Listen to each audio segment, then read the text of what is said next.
නමස්කාර වේවා බුදුරුවනට සැමදා බුදු හිමි සරණ යමි. නමස්කාර වේවා ධම්රුවනට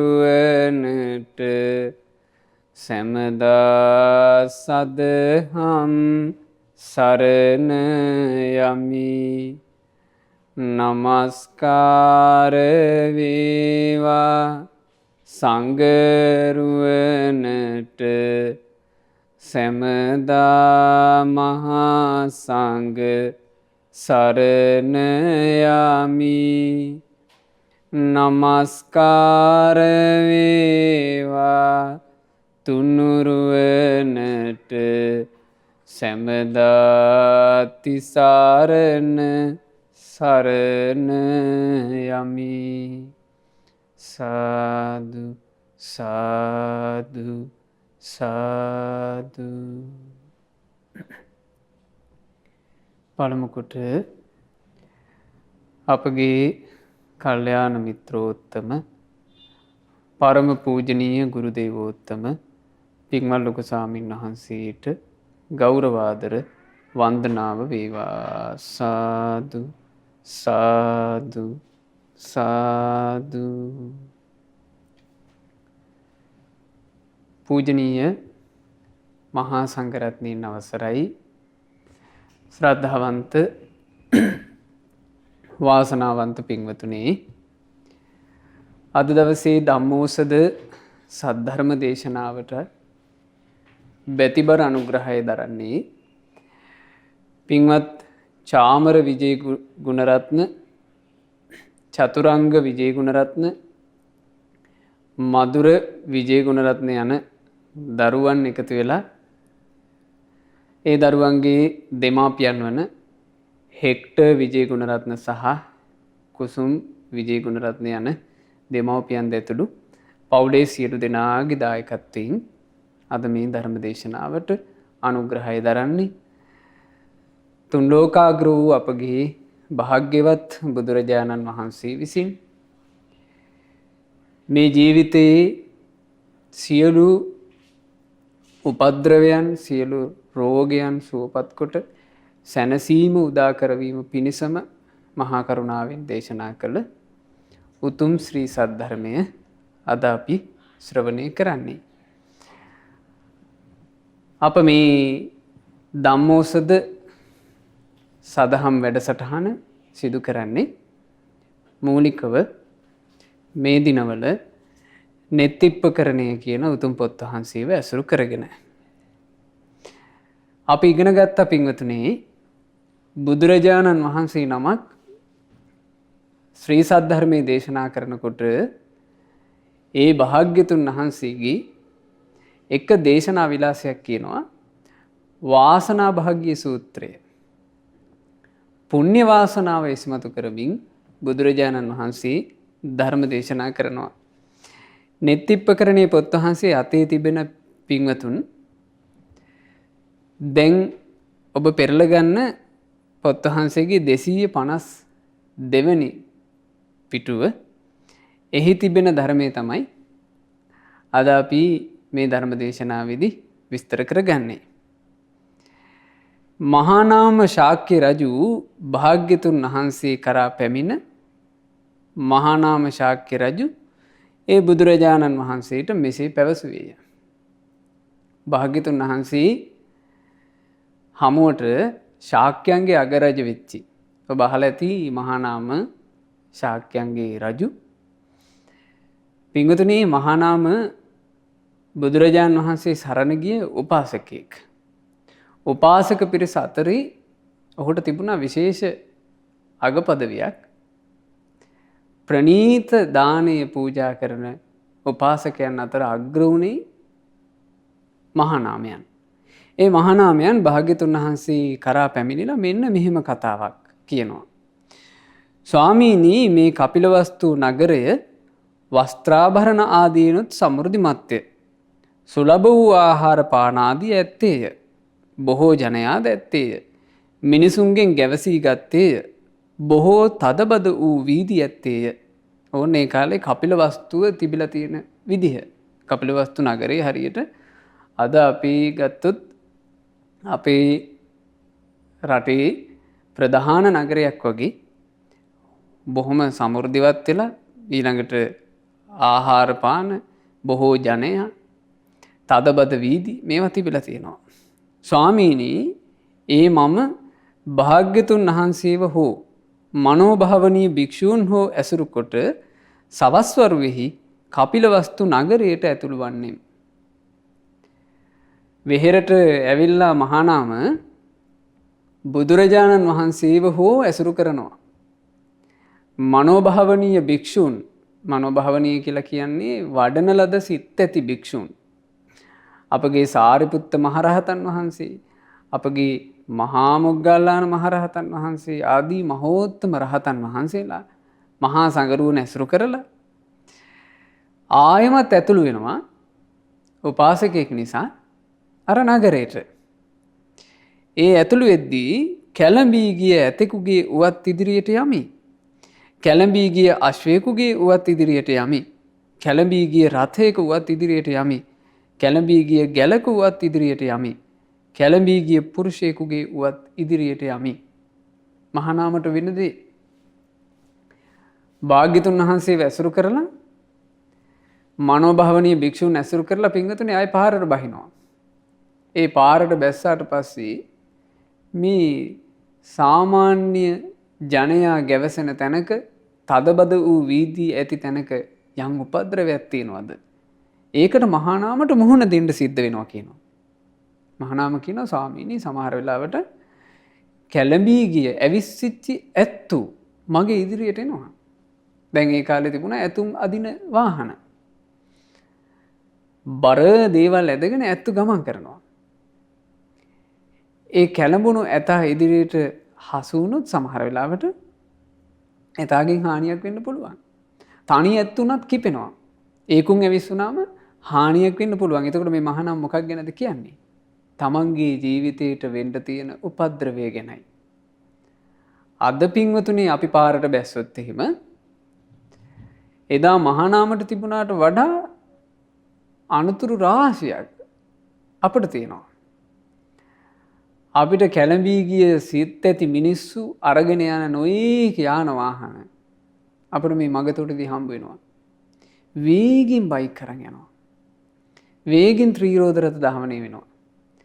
අධික වේගෙන් මිනිස්සු 50 60 මේ පටවගෙන අධික වේගෙන් බස් ධාවනය වෙනවා. වේගෙන් කාර් යනවා. මේ දේවල් වලට හසු වෙලා ගැටිලා වෙන අනතුරු ගැන අපි බොහෝ කොට අහනවා. අපි වගේම ජීවත් වෙන මිනිස්සුන්ට නේ අනතුරු සිද්ධ වෙන්නේ. එතකොට මේ මහානාම කියන අනතුර, මේ මහානාම කියන උපද්‍රවය අද ලෝකේ ජීවත් වෙන අපි හැමදෙනාට තියෙනවා. ඒ මදිවට දැන් බලන්න මේ කාලේ මහා පාරට බැස්සුවොත් එහෙම අපේ ඉදිරියට කොරෝනා වසංගතය වැළඳිච්චි කෙනෙක් වුණත් එන්න පුළුවන්. ඒ කෙනා නිසා වුණත් ජීවිතයට උපද්‍රවය පැමිණෙන්න පුළුවන්. එතකොට මහානාම කියනවා මෙහෙම කතාවක්. ස්වාමීනි, ඒ අවස්ථාවෙහි භාග්‍යතුන් වහන්සේ ආරම්භයා පැවති මාගේ සිහිය නැති වෙයිමය. ස්වාමීනි, මේ වගේ එකකට මුහුණ දෙද්දී මට බුදුරජාන් වහන්සේව මතක් වෙන්නේ නැහැ කියනවා. ඒ වගේ හදිසි අවස්ථාවකට මුහුණ දෙනකොට සමහර විට බුදුරජාන් වහන්සේව සිහි කරගන්න බැරි වේවි කියනවා. ධර්මයේ ආරම්භයා පැවති සිහිය නැති වෙයි. ඒ වගේ වෙලාවක ධර්මයේ සිහි කරගන්නත් බැරි වේවි කියනවා. සංඝයා ආරම්භයා පැවති සිහිය නැති වෙයි. ශ්‍රාවක සංගරුවන මනෝභාවනීය භික්ෂූන් උන්වහන්සේලාගේ සුන්දර චර්යා උන්වහන්සේලාගේ ගුණ කල්පනා වෙන්නේ නැති වෙයි කියනවා. බලන්න පින්වතුනි, මේ අසපු වලට පැමිණිලා එහෙම නැත්නම් විහාරස්ථාන වලට ගිහිල්ලා ධර්මය අහපු ධර්මයේ හැසිරෙච්ච පින්වතුන්ලානේ ඔබ. ඔබට තේරෙනවා විහාරස්ථානයකට සෑරජාන් වහන්සේ නමක් වැඩ ඉන්න තැනකට අසපු භූමියකට පැමිණිලා භාග්‍යතුන් වහන්සේව වන්දනා කරගෙන සෑය බෝධිය වන්දනා කරගෙන ඊළඟට ස්වාමීන් වහන්සේලාත් එක්ක කතා බහ කරලා බණ දහම් අහලා කොච්චර හිත සංසිඳනවද? ඒ සංසිඳවාගත්ත හිත ඔබට පාරෙදි තියනවද? පාරෙදි නෑ. පාරෙදි දකින්න දේවල් වලට, ඇසුරු කරන මේ දේවල් වලට අපේ හිත නිකම්ම යනවා. එහෙම වෙලාවක කැළඹී ගිය යමක් නිසා අපේ ජීවිතේට අනතුරක් එනවා. ඒ වෙලාවට බුදුරුවන සිහි වෙන්නේ, දම්රුවන සිහි වෙන්නේ, සංගරුවන සිහි වෙන්නේ. ස්වාමීනී මට මෙසේ සිතේ. මහානාම කියනවා ස්වාමීනි මට මෙහෙම හිතෙනවා. මේ අවස්ථාවෙහි මම මරණයට පත්වන්නේ නම් මාගේ උපත කුමක් වේවිද? පරලොව ගතිය කුමක් වේවිද? ස්වාමීනි එතකොට මට හිතෙන්නේ මහානාම කියනවා මේ වෙලාවේ මලොත් තෙරුවන් සිහි නොවෙන මගේ පරලොව මොකක් වේද? හරිම ලස්සනයි භාග්‍යතුන් වහන්සේ දීපු උත්තරේ. මහානාමේනි බය වෙන්න එපා. මහානාමේනි බය වෙන්න එපා.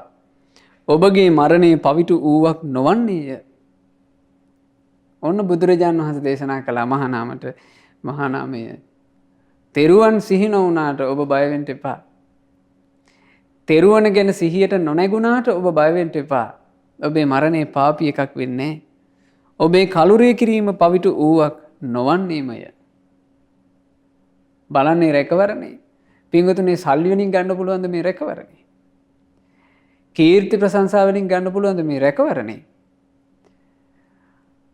අපි ගිහිල්ලා මේ පෝෂ්‍ය පදාර්ථ සහිත ආහාර පාන කාලා ඇඟ හදාගත්ත කියලා ගන්න පුළුවන්ද මේ රැකවරණේ? මේ රැකවරණේ ගන්නට බුදුරජාණන් වහන්සේගේ අනුශාසනාවෙන් විතරයි පුළුවන්. ඇයි බුදුරජාණන් වහන්සේ මේ මහා නාමයට කියන්නේ පින්වතුනි බය වෙන්න එපා කියලා? බලන්න ඒකට හේතුව බුදුරජාණන් වහන්සේ හරි ලස්සනට මහා නාමයට මේ කාරණේ තේරුවා. මහා නාමීනි සිව් ධර්මයකින් සමන්විත වූ ආර්ය ශ්‍රාවකයා. ධර්මයන් කාරණා හතරක් තමන්ගේ ජීවිතයේ තියෙන ආර්ය ශ්‍රාවකයා. ආර්ය ශ්‍රාවකය කියලා කියන්නේ බුදුරජාණන් වහන්සේගේ සරණ ලැබූ ආර්යයන් වහන්සේලාව ඇසුරු කරන ආර්යයන් වහන්සේලාගේ ඇසුරට ප්‍රිය ආර්යයන් වහන්සේලා අවවාද අනුශාසනා කරද්දී ඒක ගෞරවයෙන් පිළිගෙන හික්මෙන්ට දක්ෂ කෙනාට අපි කියනවා ආර්ය ශ්‍රාවක. ආන්නේ ආර්ය ශ්‍රාවකයා ගාව තියෙනවා නම් මෙන්න මේ ಗುಣ හතර. ඔහු නිවනට නැඹුරු වූයේ නිවනට නැමී සිටියේ නිවනට යොමුව සිටියේ වෙයි. එයාගේ ජීවිතේ වෙන කොහෙටවත් නෙවෙයි කියනවා නැමුනේ නිවනට. ඒ සිව් ධර්මය මොනවාද? මහා නාමේනි මෙහි ආර්ය ශ්‍රාවක තෙමේ බුදුරජුන් කෙරෙහි නොසෙල්වන ප්‍රසාදයකින් යුක්ත වූයේ වෙයි. ඕන පිංගතුනේ ඒ ධර්ම හතරෙන් පළමුවෙනි එක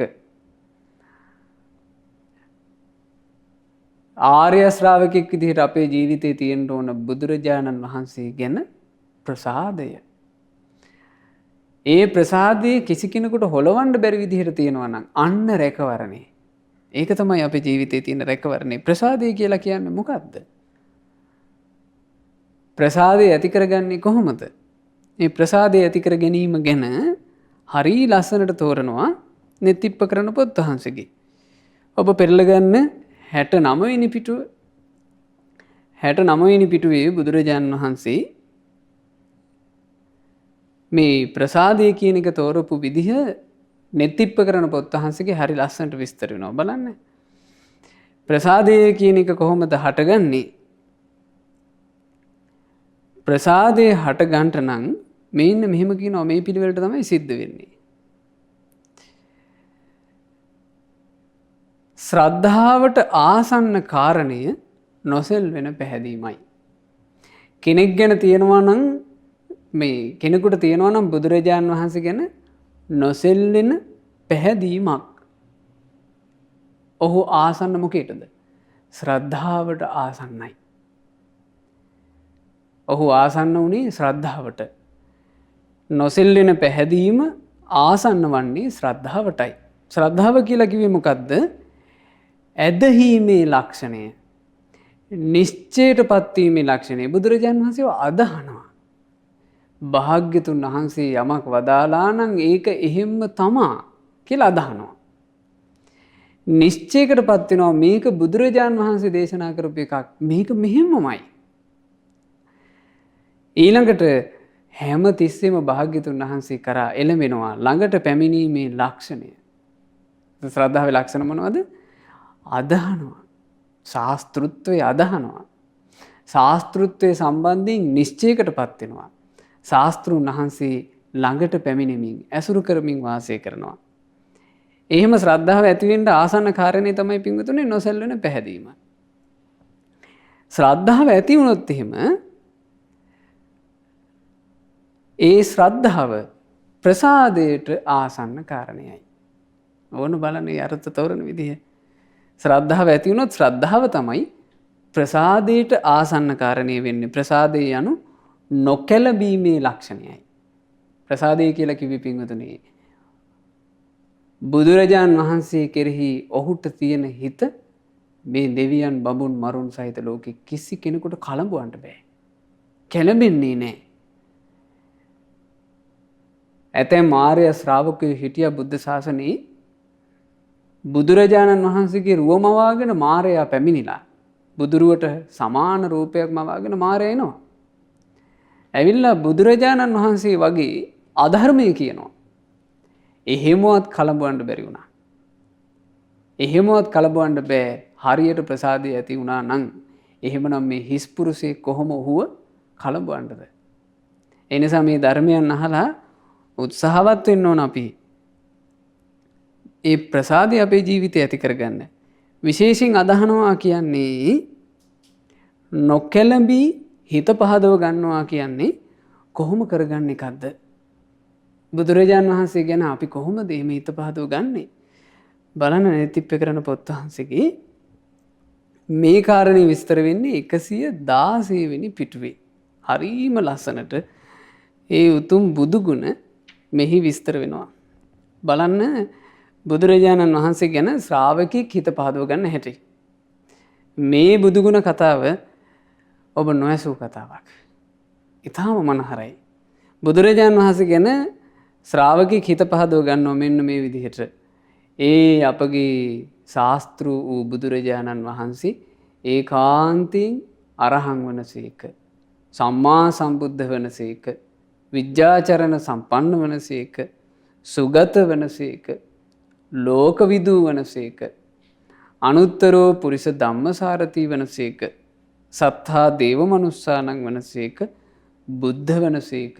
භගවා වනසේක කියලා හොඳට නවගුණ ගැන හිත පහදව ගන්නවා. ඒ වගේ මේ ශ්‍රාවකයා මෙන්න මේ විදිහට බුදුරජාණන් වහන්සේ ගුණ සිහි කරනවා. බලන්න මේ බුද්ධානුස්සතිය මෙහි ඇත්තටම විස්තර වෙන්නේ යම් සුළු කොටසක්. නමුත් හරිම අසිරිමත් බුදුගුණ විස්තරයක් තිබෙනවා. ඒ භාග්‍යතුන් වහන්සේ ඥාන බලයෙන් සම්පූර්ණව ගිය හේයින් බල නිප්පත්ති ගතෝ නම් වනසේක. ඕන භාග්‍යතුන් වහන්සේට කියන සුන්දර නම බල නිප්පත්ති ගතෝ. ඥාන බලයෙන් අපගේ ශාස්ත්‍රූන් වහන්සේ සම්පූර්ණත්වයට පත් වුණා. ඔබ නෙත්තිප්ප කරන පොත් වහන්සේගේ මේ විස්තර කිරීම වලින් ඉගෙන ගත්තා. අප්පටිභතෝ භගවතෝ ඥාන දස්සනං. ඒ භාග්‍යතුන් වහන්සේට ඇති ඥාන දර්ශනය කිසිවකින්වත් වැසී නැත්තේය. වැහිලා නැහැ බුදුනුවණ.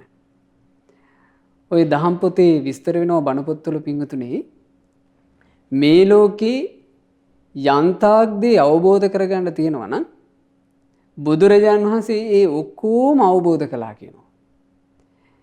මේ ලෝකේ බුදුරජාණන් වහන්සේ අවබෝධ කරගත්ත සියල්ල තමා කියනවා අවබෝධ කරගන්න තියෙන්නේ. ඊට වඩා නැහැ. අවබෝධ කරගන්න යම්තාක් දේ ඇද්ද සියල්ල බුදුරජාණන් වහන්සේ අවබෝධ කරා. බුදුරජාණන් වහන්සේ අවබෝධ කරපු දේ තමයි මේ ලෝකේ අවබෝධ කරන කෙනෙකුට අවබෝධ කරන්න තියෙන්නේ. මේ ලෝකේ දැක ගන්න යන්තාක් දේ තියනවාද ඒ ඔක්කොම බුදුරජාණන් වහන්සේ දැක්ක කියනවා. බුදුරජාණන් වහන්සේ දැක්ක ප්‍රමාණය තමයි කියනවා මේ ලෝකේ දකින්න තියෙන්නේ. ඊට වඩා නැහැ. ඒ තමයි අපි සරණ ගිය ශාස්ත්‍රුන් වහන්සේගේ ඥාන බලය.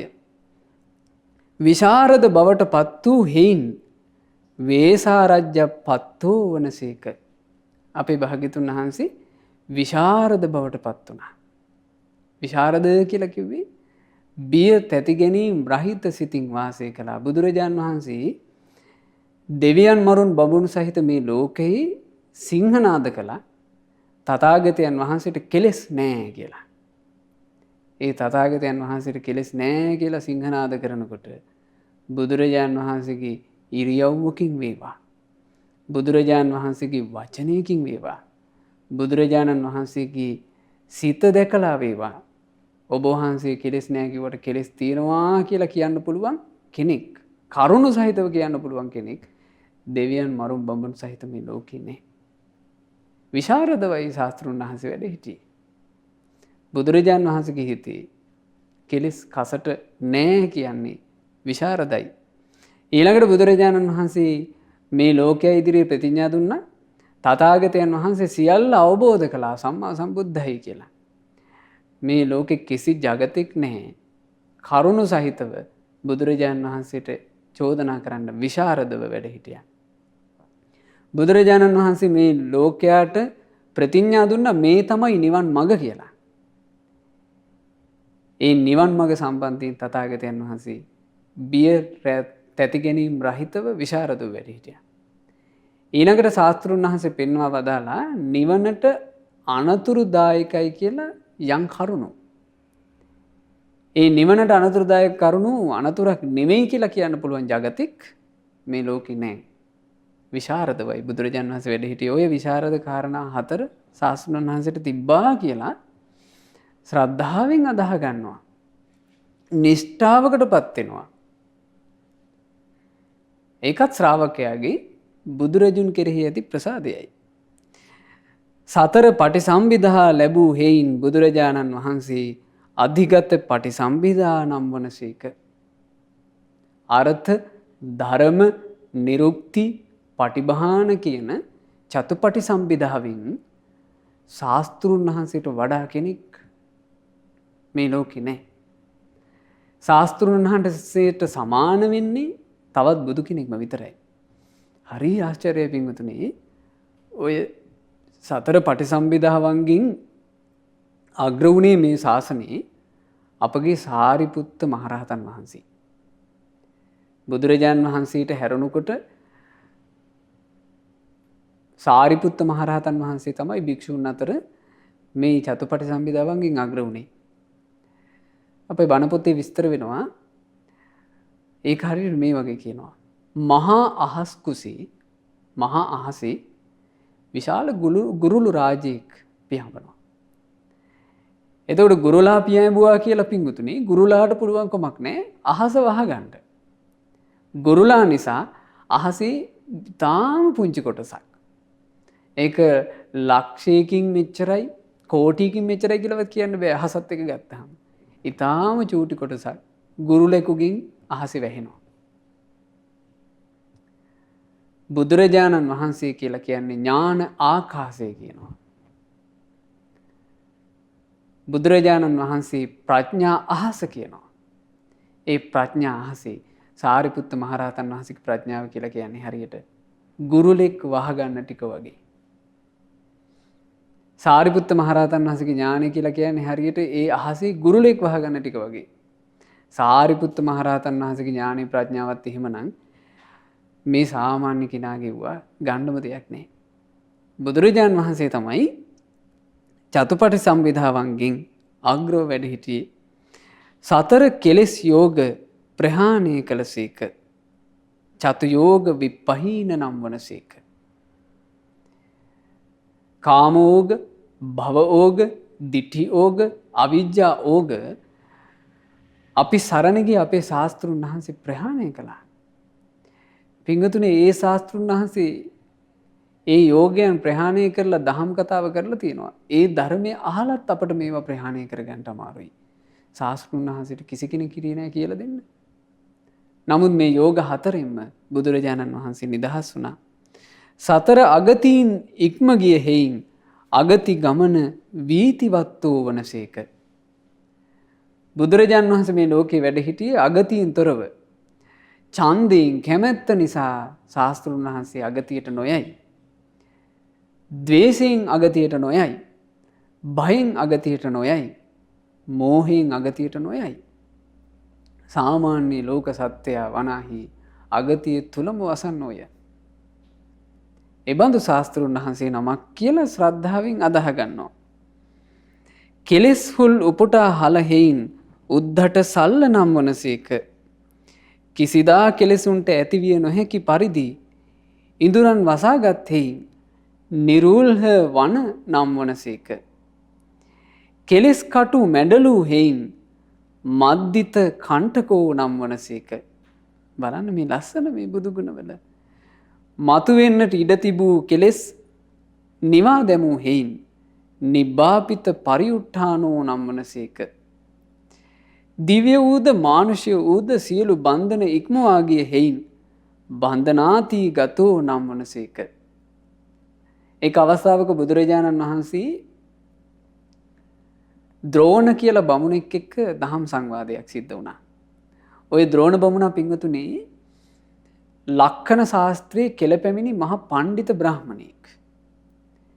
මේ බමුණාට බුදුරජාණන් වහන්සේව දැක්ක ගමන් දෙතිස් මහා පුරුෂ ලක්ෂණයන්ගෙන් શોභිත බුදුරජාණන් වහන්සේ මහා පුරුෂයෙක් කියලා තේරුණා. මේ බමුණට ඇස අදාහ ගන්න බෑ. ඒ බමුණා බුදුරජාණන් වහන්සේ දැක්ක විදිය දේශනාවේ තියෙනවා. මේ බුදුරජාණන් වහන්සේව දකිද්දී බමුණට හිතට ආව කියනවා පාසාදිකං ප්‍රසාදය ඇති කරනවා. පාසාද නීයං දැක්කව පමණින් හිත පහන් වී යනවා.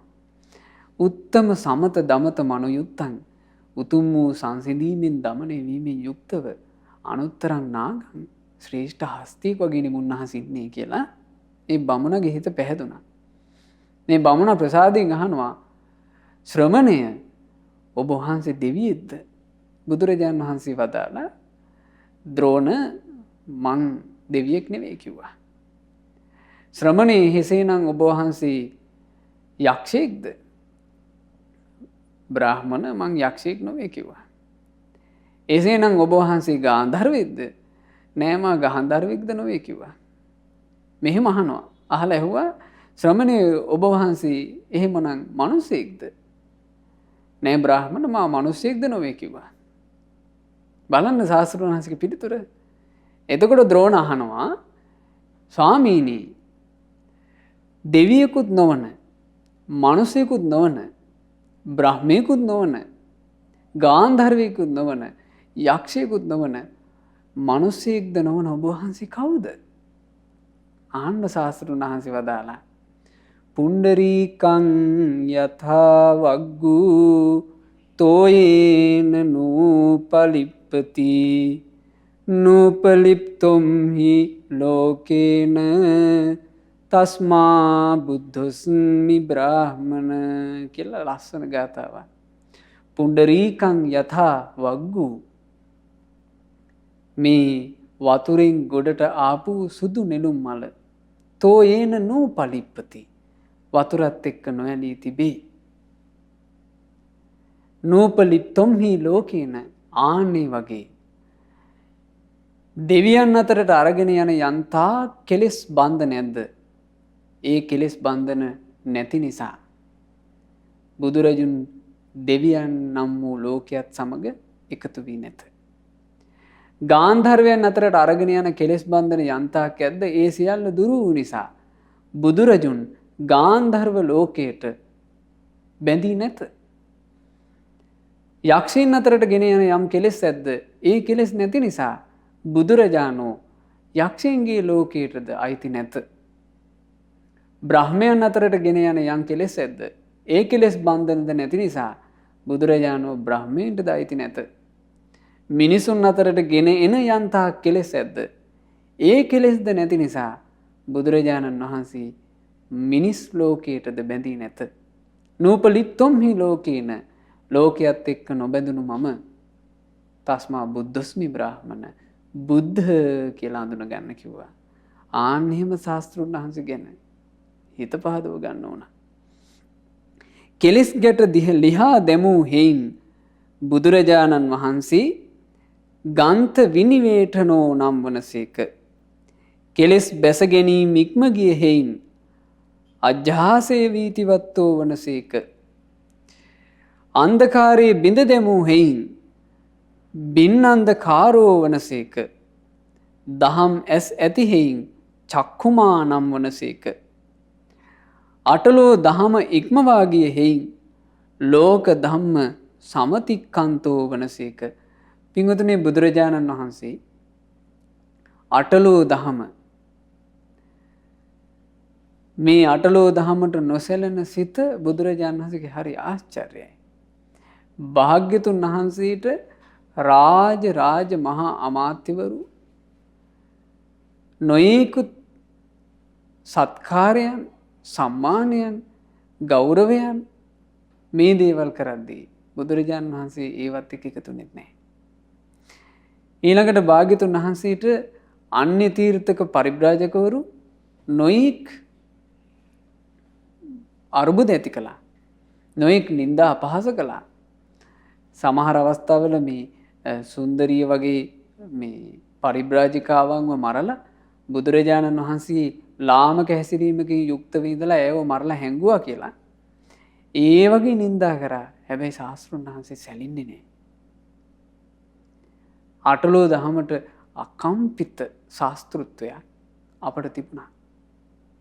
අපි සරණ ගියේ ශාස්ත්‍රුන් වහන්සේ අන්න එහෙම කෙනෙක් කියලා ශ්‍රාවකයාගේ හිත පහන්නලා තියෙන්න ඕන. ප්‍රසාදයටපත් වෙන්න ඕන. ඒ ප්‍රසාදයේ කාටවත් හොලවන්න බැරි කොට ආන්නේ ප්‍රසාදේ තමයි ඔබට තියෙන, අපට තියෙන රැකවරණේ. ඊළඟට කියනවා බුදුරජාණන් වහන්සේ ඇලීම් ගැටීම් වලින් තොර වූසේක, අනුරෝධ විරෝධ විප්පවියුත්තෝ නම් වනසේක. ඉටු අනිටු අරමුණු වලට නොහැකිලෙන හේයින් ඉට්ඨානිට්ඨ ධම්මේසු අසංකේපගතෝ වනසේක. බලන්න පිංගුතුනේ, මේ ලෝකේ ජීවත් වෙද්දී අපේ හිත් අපි ආස කරන එකත් එක්ක ඇලෙනවා, ගැලෙනවා. පොඩ්ඩක් අපි අකමැති දෙයක් වෙච්ච ගමන් අපේ හිත් ගැටෙනවා, වෙහෙසටපත් වෙනවා. බුදුරජාණන් වහන්සේ සිය නැත. සියලු බන්ධන ඉක්මවා ගිය හේයින් බන්ධනාතිවත්තෝ වනසේක. කෙලෙස් යුද්ධය දිනා අවසන් කොට පසකින් තැබිව් හේයින් ඨපිත සංගාමෝ වනසේක. ඊතා සොඳුරු වන හේයින් අභික්ඛන්ත තරෝ වනසේක. ශාස්ත්‍රුන් වහන්සේ ඊතා සොඳුරුයි. ඒ ඊතා සොඳුරු ශාස්ත්‍රුන් වහන්සේ ගැන එක අවස්ථාවක තියෙනවා, බකමුහුණු පක්ෂියෙක්, උලූක කියන්නේ බකමුහුණට ඔය උලූක පක්ෂියා බුදුරජාණන් වහන්සේ වනයේ වැඩ ඉද්දී ඒ දෙතිස් මහා පුරුෂ ලක්ෂණයන්ගෙන් සෝභමාන භ්‍යාම ප්‍රභා ඇති මනමෝහනීය වූ ඉතා සුන්දර බුදුරජාණන් වහන්සේ ගැන මේ උලූක පක්ෂියාට හිත සතුටු වුණා. ඒ හිත සතුටින් පිංගුතුනේ මේ පක්ෂියා බුදුරජාණන් වහන්සේ සමීපයට ඇවිල්ලා භාග්‍යතුන් වහන්සේගේ සිරිපා කමල් ළඟ වහලා බුදුරජාණන් වහන්සේට වන්දනා කරන සේයාවක් පෙන්නවා, හිස නමාගෙන.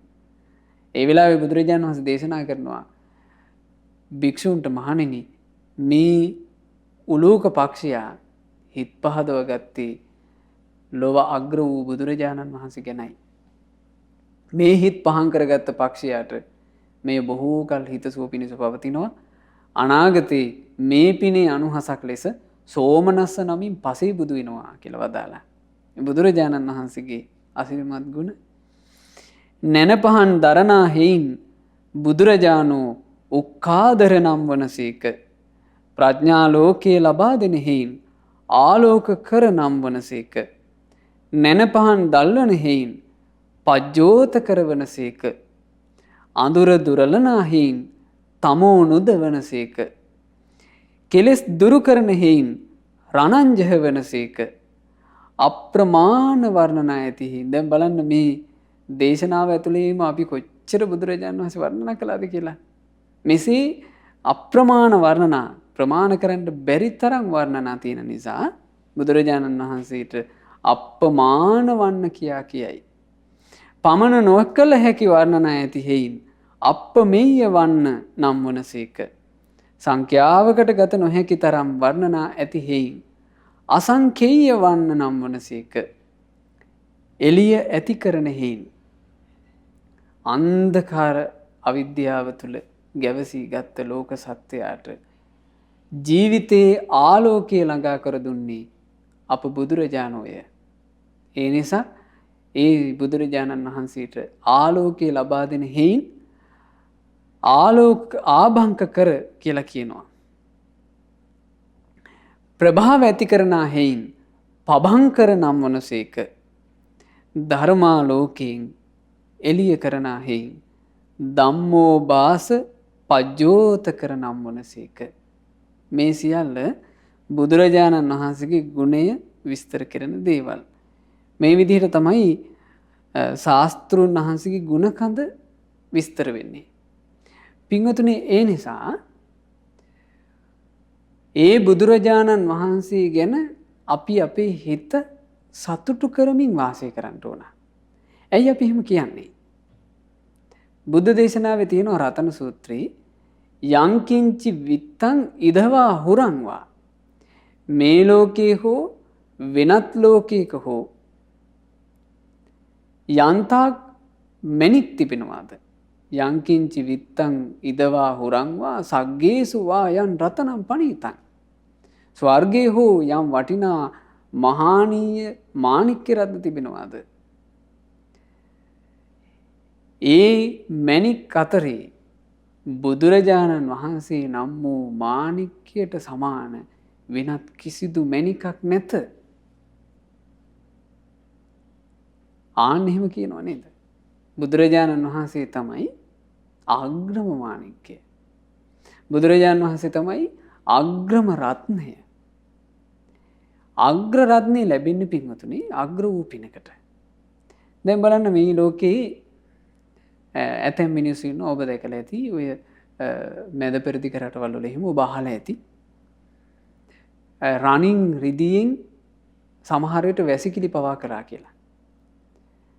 ඇතැම් මේ මහා ධනවත් මිනිස්සු තමන්ගේ දියණිවරු විවාහ කරලා දෙද්දී ඒ දියණිය වෙනුවෙන් රණින් වැසිකිලි පවා කරනවා. ඇතැම් මිනිස්සු ධනවත් මිනිස්සු තමන් පාවිච්චි කරන වාහන සම්පූර්ණයෙන් රන් වලින් හදා ගන්නවා. එතකොට අපිට ඒව බලපුවම අපිට හිතෙනවා අපේ පුදුම පින්වන්තයි. එයාලට තියෙන මහා පිනක්. එයාලට තියෙන වස්තු බලන්ට කියලා අපිට හිතෙනවා. අපි හීනමානකට එනවා අනේ අපිට එහෙම නැත කියලා. පින්වතුනි, මේ මනුස්ස ලෝකයේ මිනිස්සු අතර තියෙන රන් රිදීද වටින්නේ බුද්ධ රත්නයේද? බුද්ධ රත්නයයි වටින්නේ. දෙවියන් අතර දිව්‍ය රාජ්‍යයට පත් වෙලා දෙවියෝ අතර අග්‍ර වෙන එකද වටින්නේ? බුද්ධ රත්නයේද වටින්නේ? බුද්ධ රත්නයයි වටින්නේ. ලෝකයටම අධිපති වෙන එකද වටින්නේ? බුද්ධ රත්නයේද? බුද්ධ රත්නයයි වටින්නේ. අපිට බුදුරජාණන් වහන්සේව සරණ යන්න ලැබුණා නම් ගුණ හඳුනගෙන අපට ලැබිච්ච වස්තුව අග්‍රයි. අග්‍ර වූ බුදුරජාණන් වහන්සේ ගැන හිත පහන් වෙලා තියෙනවා නම් බුද්ධ දේශනාවේ තියෙනවා අග්ගෝ විපාකෝ හෝති. ඔවුන්හට ලැබෙන විපාකය ඒකාන්ත කොට අග්‍රවන්නේය. ඒ නිසා අග්‍ර වූ බුදුරජාණන් වහන්සේ ගැන හිත පහන් කරගන්න උත්සුක වෙන්න. මේ ලෝකයේ තියෙන මේ ලාමක දේවල් වලට අපි ආසා කළා කියලා ඒකෙන් කිසි සෙතක් සැලසෙන්නේ නැහැ. ඒකෙන් කිසි සෙතක් සැලසෙන්නේ නැති බව මේ පොත් වහන්සේගේ තුලම විස්තර වෙනවා. බලන්න මේක විස්තර වෙන්නේ සංකිලේශ භාගීය සූත්‍රය කියන කොටසේ. ඔබ සතුව මේ පොත් වහන්සේ තිබෙනවා නම් 239 වෙනි පිටුවේ. බලන්න බුදුරජාණන් වහන්සේ ගාථාවක් වදාලා කාමන්ධා ජාල සංචන්නා තණ්හා චදන චාදිතා පමත්ත බන්ධුනා බද්ධා මච්චාව කුමිනා මුඛේ ජරා මරණ මන්වෙන්ති වච්චෝ කීරපකෝව මාතරන්ති කියන ගාථාව. තේරුම මොකද්ද?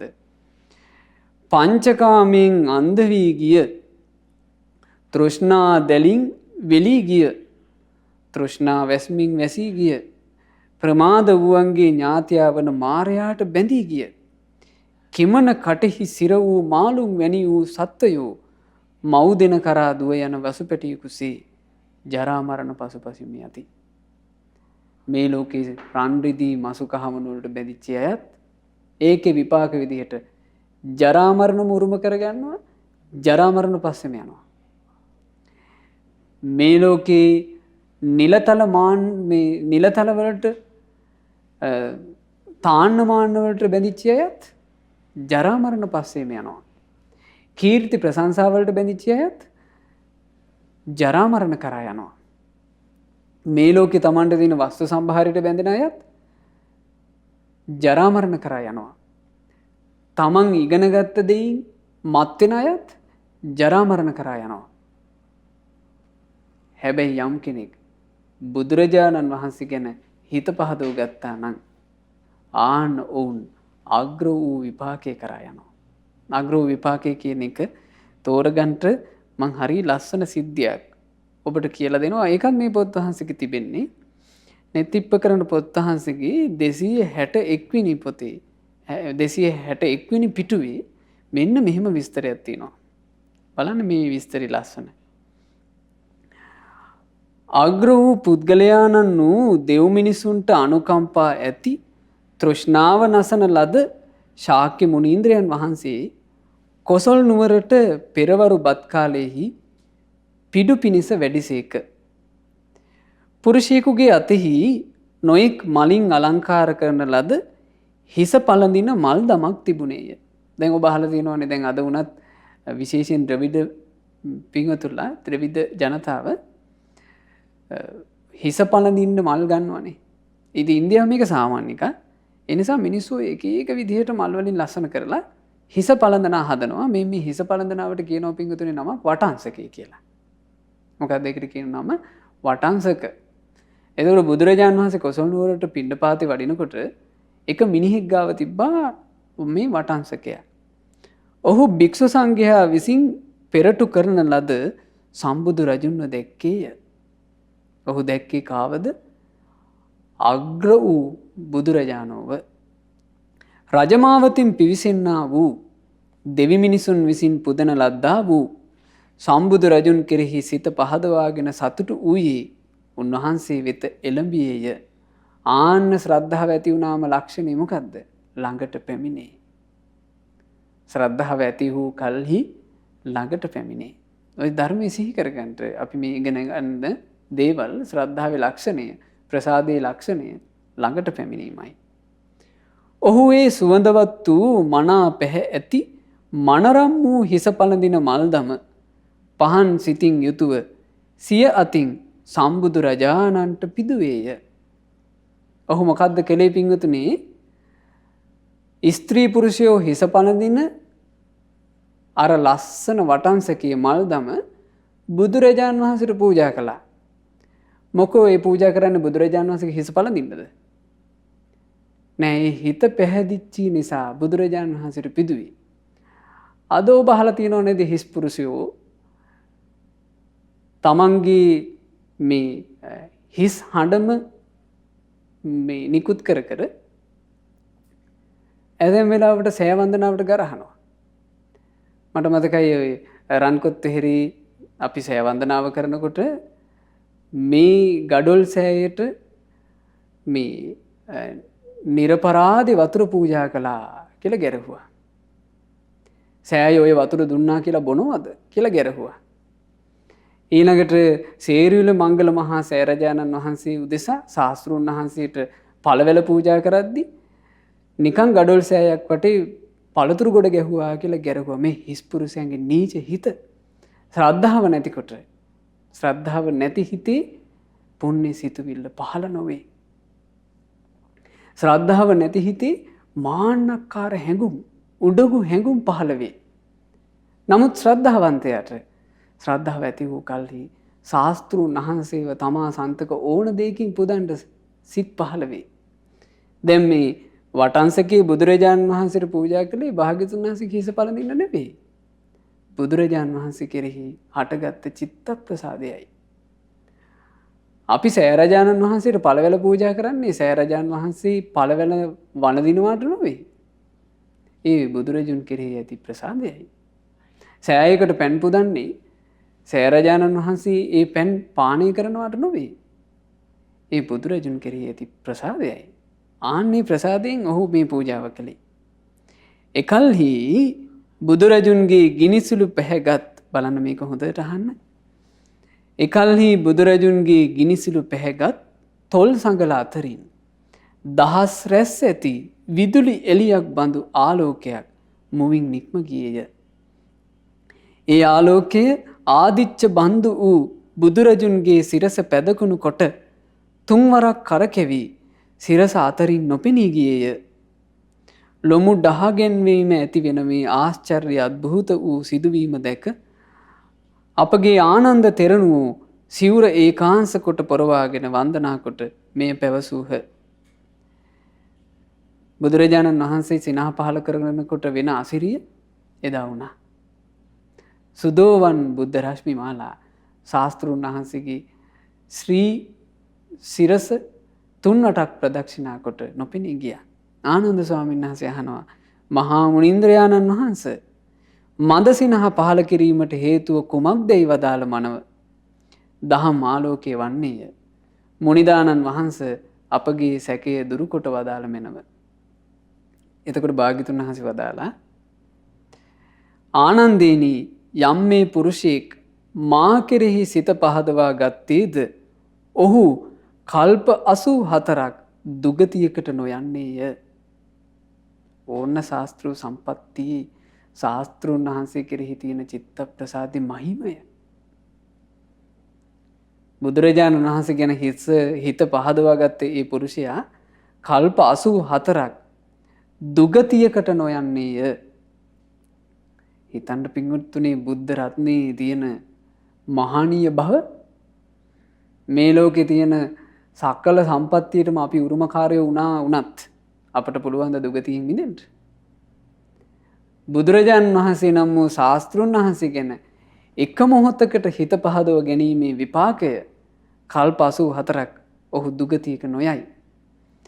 දෙවියන් අතර දිව්‍ය සෞභාග්‍යයෙන් අග්‍රව දිව්‍ය රාජ්‍ය කොට මිනිස් ලොව මිනිසුන්ට අධිපතිව රටෙහි රජු වන්නේය. ඔහු අන්තිම ආත්ම භාවයේදී පැවදිව චතුරාර්ය සත්‍ය සාක්ෂාත් කොට නසන ලද රාග ඇතිව හිසේ පළඳින මල්දම වන වටංසක නමින්ම පසේ බුදුරජාණන් වහන්සේ නමක් වන්නේය. මෙන්න අග්‍ර විපාකය. අග්‍ර වූ බුදුරජාණන් වහන්සේ ගැන හිත පහදව ගත්ත කෙනාට අග්‍ර වූ විපාක ලැබෙන්නේය. ප්‍රමාණ සහිත වූ දේවල් ගැන යම් කෙනෙකුගේ හිත පහදිනවා නම් ඒකුන්ට ලැබෙන විපාකද ප්‍රමාණ වේ. ඒ නිසා පින්වතුනි දක්ෂ වෙන්න අප්‍රමාණ බුදුරජාණන් වහන්සේ ගැන අප්‍රමාණ ගුණ ඇති බුදුරජාණන් වහන්සේ ගැන සිත් පහදව ගන්නට එහි විපාකයේ අප්‍රමාණයි. සම්බුද්ධ වූ තථාගතයන් කෙරෙහි හෝ ඒ තථාගතයන් වහන්සේගේ නිකලෙස් ශ්‍රාවකයන් කෙරෙහි හෝ සිත පහදවාගත් කල්හි යම් දානයක් ගැන ස්වල්ප දෙයක් යයි කිව නොහැක්කේය. බුදුරජාණන් වහන්සේ ගැන හිත පැහැදිලා නම් තියෙන්නේ පූජා කරන දේ චුට්ටයි කියලා කියන්න බෑ කියනවා. ඒ හේතුව බුදුරජාණෝ අප්‍රමාණ ගුණ ඇති නිසාය. එවං අචින්තියා බුද්ධා බුද්ධ ධම්මා අචින්තියා අචින්තියේසු පසන්නානං විපාකෝ හෝති අචින්තියෝති. මෙසේ බුදුරජාණන් වහන්සේලා සිතාගත නොහැකි ගුණ ඇතිසේක. බුදුරජුන් විසින් වදාරන ලද ධර්මයේද සිතාගත නොහැකි ගුණයෙන් යුක්තය. සිතාගත නොහැකි ගුණස්කන්ධයෙන් හෙබි. ඒ බුද්ධාදී උතුමන් කෙරෙහි හිත පහදින උන්ට හිතාගත නොහැකි තරම් සැප විපාක ලැබෙන්නේමය. ඒ නිසා අචින්තනීය වූ ගුණ ඇති ඒ බුදුරජාණන් වහන්සේ ගැන සිත් පහදවගෙන අචින්තනීය සැප විපාක ලබන්නට අප හැම දිනාට වාසනාව ලැබේවා. සාදු සාදු සාදු. මෙවැනි වටිනා ධර්මදේශනා නැරඹීමට ශ්‍රද්ධා YouTube චැනලය සබස්ක්‍රයිබ් කර සීනුව ලකුණ ඔබන්න.